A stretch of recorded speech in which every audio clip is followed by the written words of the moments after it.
자, 여러분, 혹시 덕이라는 개념에 대해 들어봤나요? 덕이 뭔가요? 저기요? 어, 공수가 부족할 때, 아닙니다. 더덕땡, 부족할 때 땡.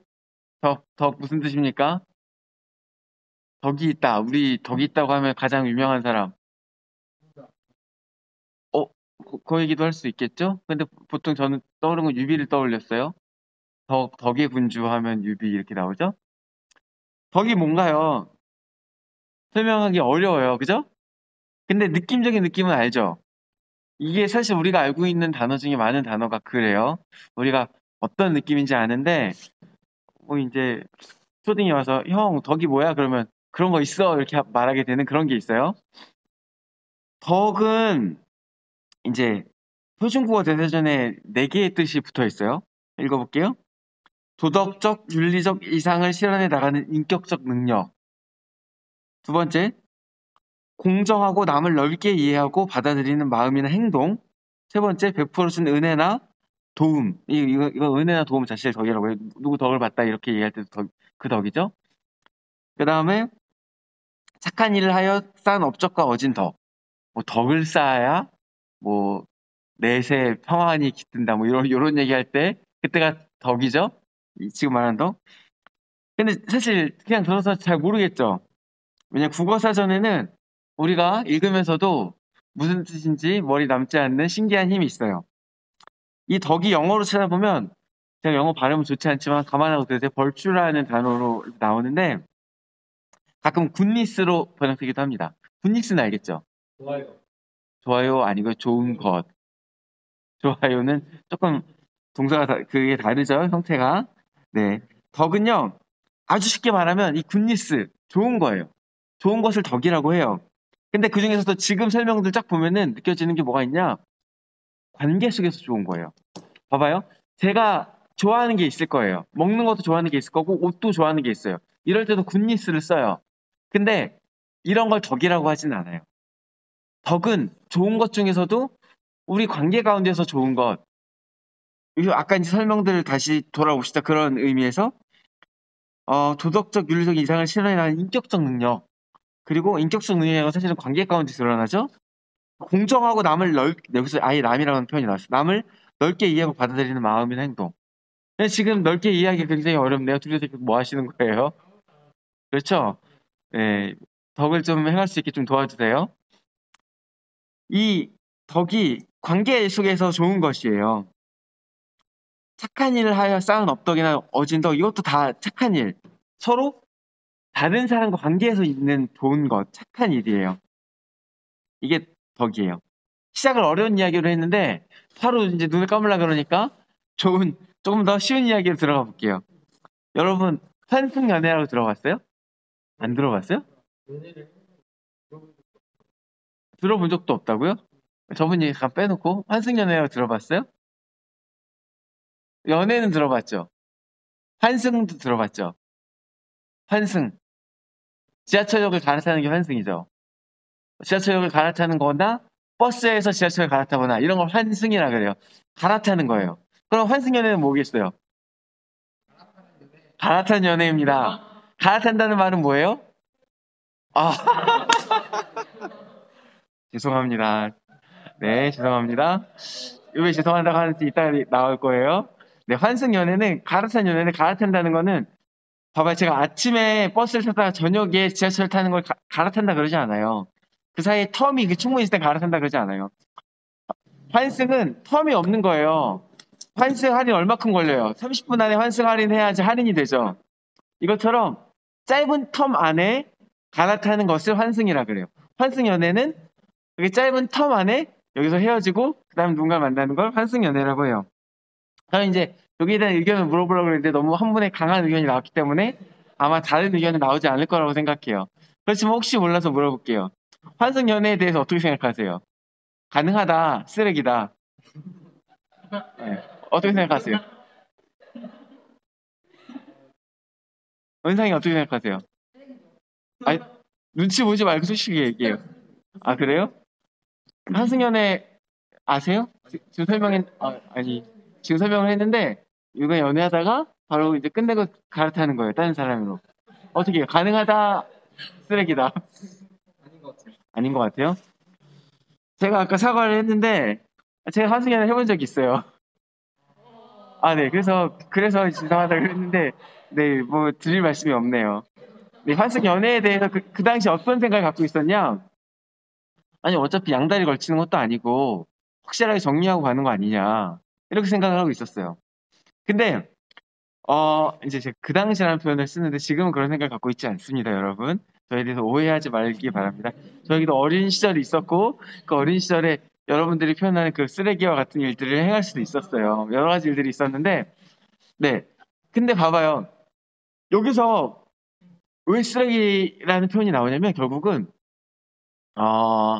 덕이 안 되는 거예요.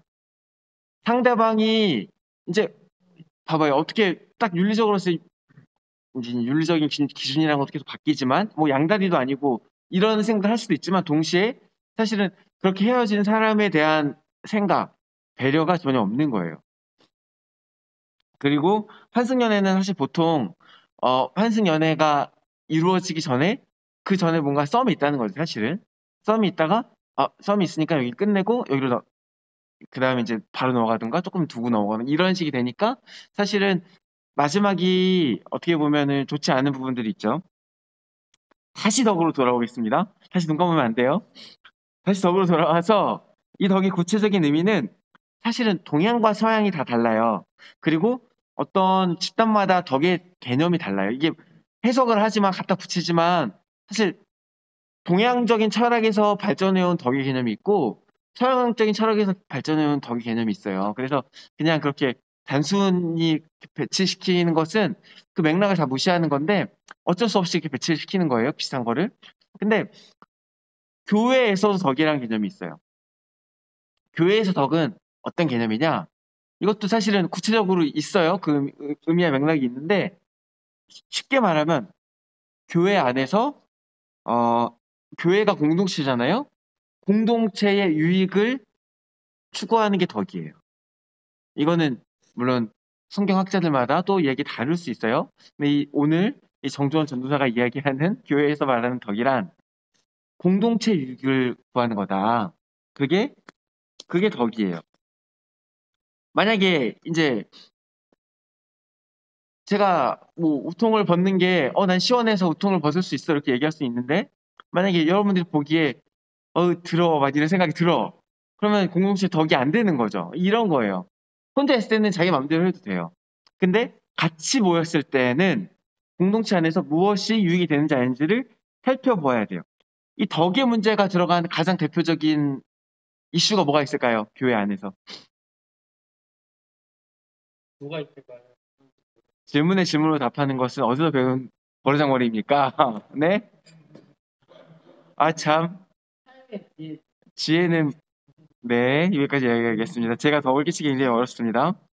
교회에서 덕 개념이 가장 중요한 것 중에 하나가 뭐가 있냐면, 술 마시는 문제가 있어요.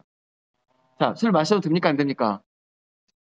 잠깐만, 잠깐만, 너무 어린애한테 물어봤나? 자, 상관이 없다. 얘는 일단 상관이 없다. 제일 나이 많은 애. 제일 나이 많은 분, 저기 이제 고졸이신 분, 교회 안에서 말고, 그러니까 교회 다니는 사람이 술 마셔도 된다, 안 된다? 자유롭다 생각한다. 그 다음 여기가 더 나이 많았나? 생일 누가 더 빨랐나? 여기가 더 나이 많았구나. 제일 나이 많은 분, 교회 다니는 분이 술 마셔도 된다, 안 된다? 생각에 따르지만 당신의 생각은 어떻습니까? 네. 2023년 오늘 최은상 씨의 생각은 어떻습니까? 된다고 생각합니다. 은지는 어떻습니까? 은지의 대조는 이미 마신 사람의 냄새가 아니죠? 네. 미성년자는 안 돼요. 근데 일단 미성년자 안 되는데 이후의 문제는 여러분들 생각하는 건 자유하다 이렇게 얘기를 해요. 근데 성경에 이런 얘기가 있어요. 일단 술 취하지 말라는 얘기 있어요. 그리고 술을 쳐다보지도 말라는 얘기 있어요. 혹시 들어봤어요? 근데 왜, 자, 다시, 자유하다고 말씀하신 분, 왜 술 취하지 말라 그랬고, 술 쳐다보지도 말라 그랬는데, 자유하다고 말씀하시는 거죠? 뭐 디모데처럼 아파가지고 포도주를 먹게 되는 그런 상황을 말씀하시는 건가요? 아, 이별 당한 환승에 해야겠잖아요. 그럼 저기 이별하면 이제 술을 마시겠다. 근데 이 얘기는 왜? 예, 음. 감고 마시고 그 다음에 치아시 나누면 된다. 문- 굉장히 문자주기적인 해석을 벌써부터 하고 계세요. 그러면 뭐, 네, 네, 네, 되게 옛날 바리새인 같아요. 자네는 왜 괜찮은 것 같아요? 음, 모르겠어요. 그냥 네가 마시고 싶으니까? 아, 네, 알겠어요. 술에 대한 말씀이 여러 가지가 있어요.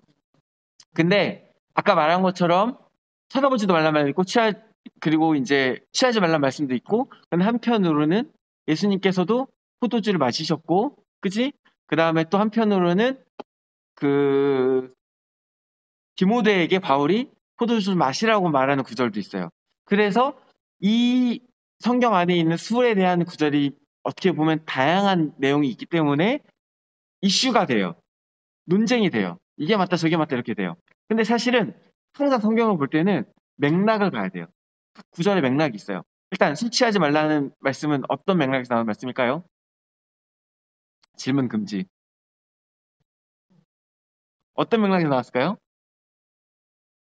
누가 솔직히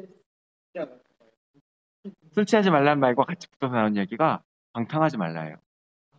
방, 방탕한 삶으로서의 술 취하는 삶, 성령에 취해서 이제 경건하게 사는 삶이 아니라 방탕하게 하루하루를 즐기고 그냥 어떤 그거에 빠져서 사는 삶을 살지 말라는 개념에서 술 취하지 말라요. 그리고 술을 쳐다보지도 말라는 말은 어떤 맥락일까요?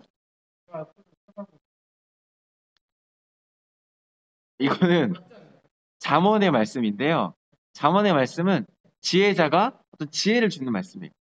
그럼 봐봐요. 지혜를 주는 말씀 가운데 술을 쳐다보지도 말라는 말은 어떤 법이라기보다 술을 쳐다보지도 않는 것이 지혜로운 것이다. 라는 맥락인 거예요. 그 속에 있는 것들은 어떤 법이라기보다 이렇게 사는 것이 지혜로운 거다. 이라고 쫙 그런 지혜를 논하고 있는데 그런 맥락 속에서 술은 쳐다보지도 않는 게 좋다. 뭐 이별을 했을 때 또 쳐다보지도 않는 게 좋겠다. 좋다 그렇게 말하겠죠? 뭐 그렇게 그건 이제 각자 또 이제 바르기 나름이긴 하겠지만 또 예수님께서 술 마신 거, 이 포도주 마신 거 어떤 맥락이에요? 독일에 가면 맥주가 물처럼 마신다는 얘기가 있어요. 왜 그럴까요? 어, 맞아요. 중국에서는 물 대신 차를 마시죠? 그것도 마찬가지 맥락이에요. 당시 중동에서는 물 대신 뭘 마셨을까요, 그러면? 물 대신 포도주를 많이 마셨어요. 물이 이제 별로 없기도 하고, 물 수질이 안 좋아서 포도주를 많이 마시기도 했어요. 근데 물론, 단순히 물 대신 마신 게 전부는 아니에요. 포도주 마시고 취한 일들도 있었어요. 그리고 또 다른 맥락의 구약에 보면은, 나시린이라는 사람들이 있어요. 이 사람들은 술을 안 마셔요. 포도주도 안 마셔요. 이 중동 사람인데도 불구하고. 여긴 또 어떤 맥락이냐? 이 나시린이라는 사람은 특별히 구별된 사람이에요. 금욕을 이렇게 하는 사람들이에요. 그래서 이제 보면은 어, 신약에 우리가 알고 있는 세례 요한도 같은 맥락. 이 사람도 포도주 안 마셨는데 이 사람도 금욕주의적인 생활을 했던 사람이에요. 경건한 어떤 목표를 가지고 그런 맥락 안에서 술을 안 마시기도 해요. 그리고 디모데는 또 어떤 맥락이냐? 디모데 어떤 맥락이냐면 디모데는 아팠어요. 아프니까 근데 아픈데 이 사람도 그런 맥락 속에서 포도주를 안 마셨나 봐요. 근데 당시 의학적인 상식으로는 디모데가 아픈 그 병에는 포도주가 좋다. 이런 얘기가 있었나 봐요. 그래서 바울이 포도주 좀 마셔라. 이렇게 얘기를 한 거예요. 다 맥락이 다르죠. 근데 그걸 갖고 와서 그 문자만 떼갖고 와서 지금 말한 것처럼 눈을 감고 이런 얘기 하시면 안 돼요. 문자만 갖고 오시면 안 돼요. 그 맥락을 보시고 이 맥락에서 각자의 의미하는 바가 어떤가를 보는 거예요. 그럼 사실은 이 중에서 사실 우리 가장 보편적인 얘기 우리가 접할 수 있는 가장 보편적인 얘기는 다른 게 아니라 술 취하지 말라일 거예요. 우리가 방탕한 삶을 그렇게 추구하지 말고 우리가 매일매일 뭐 근면하게 살아라. 하나님 앞에서 열심히 살아라. 이런 의미로 보는 게 가장 맞을 거예요. 근데 여기 하나 더 할 게 있어요. 뭐냐? 이제 사도 바울이 이런 얘기를 해요. 그 우상이 먹는 음식을 갖고 이야기를 한 적이 있어요. 제가 아까 덕 얘기를 했잖아요. 지금 말한 건 덕이랑 상관 있는 게 별로 없죠? 사도 바울이 우상 얘기를 하는데 뭐냐면 당시에는 우상한테 제물로 드려진 음식들이 많았어요. 우상한테 제물로 드리는 음식을 시장에 내놓기도 했어요. 그럼 시장에서 뭘 사? 그러면 그 중에서 어떤 거는 우상에게 드려진 음식도 있고 어떤 건 그렇지 않은 것도 있어. 근데 이 유대 사람들은 우상에게 드려진 음식을 먹지 않았어요. 왜 먹지 않았냐? 그 이제 우리 제사랑 좀 비슷한 개념인데 우상에게 드려진 음식은 우상이 먹는다고 생각했어요. 그 음식을. 그럼 봐봐요. 우상이 먹는 음식을 나도 먹어. 그럼 이거는 뭐예요? 우상이랑 나랑 겸상한 거예요. 귀신이랑 나랑 한 상에 둘러앉아 먹고 마신 거예요. 식구라는 말 알죠? 한 상에 둘러앉아 먹고 마신다는 것은 식구라는 거예요. 같이 먹고 마신다는 거 우리가 한 공동체라는 걸 의미해요. 귀신하고 나랑 같이 먹고 마시면 뭐가 되는 거예요? 쟤랑 나랑 이제 식구예요. 그런 개념인 거예요. 쉽게 말하면. 그래서 유대인들은 이방인들하고도 같이 먹고 마시지 않았어요. 이런 맥락이에요. 그래서 우상한테 드린 걸 먹고 마시지 않았는데 그래서 이제 어떤 사람들은 시장에 갈 때마다 이거 우상한테 드린 거요? 아니요? 드린 거요? 아니요? 이렇게 물어보면서 먹고 마셨어요. 근데 바울이 뭐라고 얘기를 해요? 이거를 우상을 먹는 것이 사실은 우상에 들어진 음식을 먹는 것이 사실은 너희를 더럽히는 것은 아니라 너희가 알고 일부러 만약에 난 우상이랑 같이 먹어야지 하고서 하면 그게 겸상이지 우상한테 들어진 걸 나도 모르게 먹었다고 해서 그게 겸상이 되냐. 그것은 영적인 문제인데 내가 일부러 우상과 같이 우상한테 제사를 드리고 그걸 먹는 것 혹은 우상에 들어진 것을 일부러 찾아서 먹는 것이 아니면 너는 그건 괜찮다. 그게 네가 그게 널 더럽히지 않는다 얘기했어요. 그러나 너는 그런 믿음이 있어. 지식이 있어. 그래서 우상한테 들어진 것도 먹어. 근데 옆에서 만약 은찬이는 약간 마음속에 깨림직해. 은찬이가 생각하기에는 우상한테 드린 거 먹으면 죄 짓는 것 같은데 근데 전도사님 우상한테 드린 거 먹네? 나도 먹어야지. 근데 마음에 깨림직한데 먹었어. 우상한테 드린 거 깨림직한데 먹을 때 자기 양심의 가책이 돼. 그래서 벌레 넘어졌어. 그러면 은찬이뿐 아니라 은찬이가 그렇게 되게 나도 책임이 있다는 거예요. 그 책임은 뭐냐? 내가 우상한테 드린 걸 먹은 죄가 아니라 공동체의 덕이 되지 않은 죄. 공동체 안에 나의 행동이 다른 사람에게 유익이 되지 않은 어떤 행동을 한 죄. 내가 내 공동체 안에서 좀 마음대로 행동을 해. 뭐 예를 들어서 나는 술을 먹어도 자유하다고 생각해. 그래서 한 번씩 술을 마실 수도 있어. 근데 술을 마시는 걸 보고 공동체에 누군가가 우리 윤희가 딱 보고 저 형 술 마시네? 나도 술 마셔야지. 그러면서 술을 마셨어. 그래가지고 얘가 만약에 꽐라가 됐어. 그럼 그 책임이 누구한테 있어요? 그걸 보여주는 애한테도 있다는 거예요. 공동체니까. 이해가 가요? 조금 더 나아가서 사회적 통념이 있어요. 우리나라의 사회적 통념은 어떻습니까, 여러분? 교회 다니는 놈들이 술 마시면 이렇게 합니까, 안 합니까? 해요. 지금도 여전히 합니다. 지금도 여전히 그래서 어느 나라에서는 교회 다니는 사람이 커피를 못 마시는 경우도 있어요. 사회적 통념이 그래서. 그러면 여러분들 술 마시는 게 자유한 건 맞아요. 그러나 덕의 개념도 생각해야 돼요. 무슨 말인지 알겠어요? 덕이라는 게 이런 거예요. 나만 생각하는 게 아니라 내가 하는 행동이 이 공동체에 어떻게 보여질까? 남의 눈치를 보라는 게 아니에요. 다른 사람에게 도움이 될까 안 될까도 같이 생각하라는 거예요. 그렇다고 우리가 뭐 철저하게 하나도 그런 걸 흠 하나도 없이 있기는 어렵겠죠. 그러나 이제 사고관 자체를 바꿔나가야 돼요. 성경은 보면 뭐라고 얘기를 하고 있어요? 그러므로 피차 권면하고 서로 권면하고 서로 덕을 세우기를 너희가 하는 것 같이 하라. 서로에게 도움이 되는 행동들을 해야 돼요. 내가 하는 행동이 그냥 나만 결정되는 게 끝이라고 생각하지 마시고 내가 하는 행동이 옆에 은지한테 영향을 줄 수 있고 옆에 은찬이한테 영향을 줄 수 있다는 생각들을 해야 돼요. 그래서 이게 눈치를 보라는 게 아니고 다시 한번 말하지만 우리가 같이 어떻게 가는 게 서로에게 시험에 들지 않고 서로에게 조금 더 도움이 되는 행동을 할 수 있을까? 이런 고민을 해야 된다는 거예요. 아시겠습니까? 그게 오늘 본문에서 이야기하는 거예요. 사실 굉장히 당연한 이야기예요. 한 공동체는 한 몸이지 않습니까? 손은요, 손과 발이 한 몸이라면 손은 발이 다치는 일을 당연히 하지 않겠죠. 그런 거예요.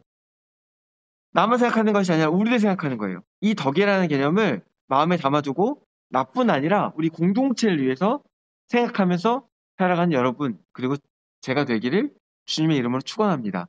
함께 기도하겠습니다. 사랑하는 하나님 감사합니다. 오늘 우리와 함께 하시고 또 우리에게 덕이라는 개념을 알게 하시니 감사합니다. 우리가 각자 살아가는 것이 아니라 한 공동체로서 이 공동체 가운데 무엇이 선한 길인지 고민하며 살아가는 한 사람 한 사람 될 수 있게 도와주시옵소서. 우리 하나의 공동체로 세워주신 주님께 감사드리며 예수 그리스도 이름으로 기도드립니다. 아멘.